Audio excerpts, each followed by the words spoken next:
So crowdfunding sites like Kickstarter and Indiegogo are hugely popular today. We've personally worked with clients that have been funded over $100,000. One even exceeded $1 million.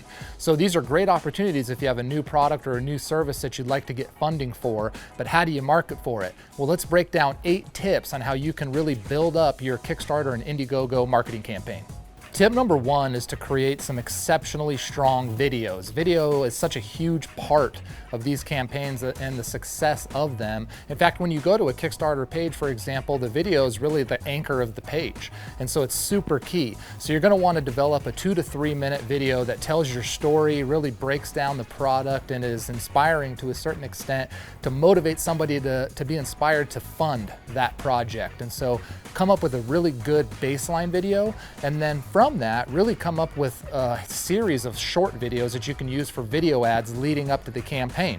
These can be just short, really 15 to 30 second videos, maybe even shorter, that you can use on social media as part of a drip campaign of video series that you can advertise to and also remarket to people that are interested in the project or the campaign. You can kind of drip on them with those videos. So you're gonna want one really great baseline video, and then probably anywhere from 2 to 5 short little videos that are like mini trailers or mini commercials for the campaign.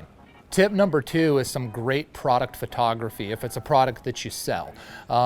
This is key. I mean, you want to look professional. You want to have some beautiful photography that you can use for social media posts and whatnot leading up to the campaign. But then also on your project page, you want to integrate it with great photography along the page below your mainline video there. And so work on that. If you don't have a prototype, work on a 3D render. So you have a 3D render of your product and you can put it in all these different places and really cool experiences, lifestyle type photography that you can use on social media and through your pre-campaign advertising to really catch somebody's eye and get them excited. Tip number 3 is to spend a lot of time on your project landing page. So on Kickstarter, for example, there's going to be other projects trying to be funded right at the same time. You're kind of competing against them to a certain extent, so spend some time on your landing page. More so than just the video we talked about and the photography, really sink your teeth into the content, right? Write up some great content, break down the product, how-tos, FAQs, just try to think of everything. If your landing page could be your 24/7 salesperson that never calls in sick, that can sell 1,000 people at the same exact time, what would you want it to say? That should be on your content page, so spend some time on getting that right. Tip number 4 is to build your email list up. This is absolutely crucial. This is really what the pre-marketing campaign is. It's asking people to subscribe to be alerted when your project goes live. So when you're doing online advertising and social media advertising and all these things, say, hey, give us your email, and what we'll do is we'll let you know when this project goes live, right? If they watched the video, if they saw some product photography, if something got them excited, hopefully they subscribe, right? It doesn't necessarily mean they have to fund, but hey, this is interesting to me. Maybe I do want to be alerted about this. What you want to do for that pre-campaign is build up your list as huge as you possibly can, because when the campaign goes live, you're going to want to blast that list so that people come in and start immediately funding it. This is going to push your project to the top on sites like Kickstarter and Indiegogo, because they're going to see the velocity of funding for your project, and you're going to be maybe highlighted as like the project of the day or project of the week. It's going to get people excited. To do that though, you need a lot of traffic to go into the page at one time, and you do that with building a huge email marketing list.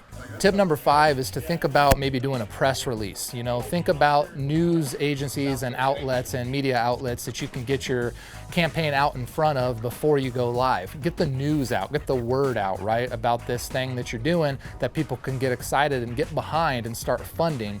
More awareness, the better. And so a press release is a great way to do that. Tip number 6 is to determine your pre-campaign budget.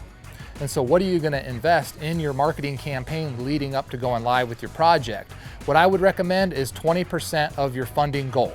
So if your funding goal was $100,000, invest $20,000 in marketing. What you're going to want to do there is you're going to want to start marketing your campaign anywhere from 3 to 6 months in advance to going live. Start doing online advertising. Start thinking about the ad channels that make the most sense for you. Is it Facebook, Instagram? Is it some digital TV stuff, YouTube? Where is your potential customer and funder living right now in the digital world, and get in front of them. And so invest money in doing that for 3 to 6 months leading up to the launch, and all along the way you're collecting email addresses. That's really what you're paying for. And then once you go live, boom, those people come in and they start funding. If you could spend $20,000 on marketing to make $100,000 on funding, would you not do it? And so that's what you need to do, is think about what that budget is. Tip number 7 is to make sure you look good and have a strong presence on social media. A lot of people are going to do social proofing, as part of the discovery process. Maybe I'm not sure if I want to fund this. Their landing page looks good, the video looks good, but let me take a peek on social media. If you have no presence there, if there's no real content you've posted, it's probably not going to be too exciting for them, right? But if you look active on social media, you're responding to people, it looks like you're really on top of things, they're going to be more motivated to take that next step. So be active on social media. And tip 8, last tip, make sure that you have a team and technology in place to execute these campaigns, right? It takes work. It takes work to create these videos. It takes work to do the product photography and write the content and manage the online advertising. So look for a team that's going to be able to execute upon this if you don't have one now. A solution like Marketing 360 takes care of that. And then the tools you need to be successful. You're going to obviously need a CRM to collect all these email addresses, an email marketing tool to email all of these folks. You're going to want a nice website as well that people can do research on. You're going to want to be active on social media. There's a lot of moving parts here. So make sure that somebody is responsible for doing these things and you have a team of people in charge of executing a winning campaign. So that's it. Thanks for watching. Hopefully these 8 tips will help you have a better and more successful funding campaign when your time comes. If you have any questions, please leave it in the comments. If there's additional tips I missed today, leave those in the comments. Like the video if you like it, share it with your friends. Happy marketing and have a great day.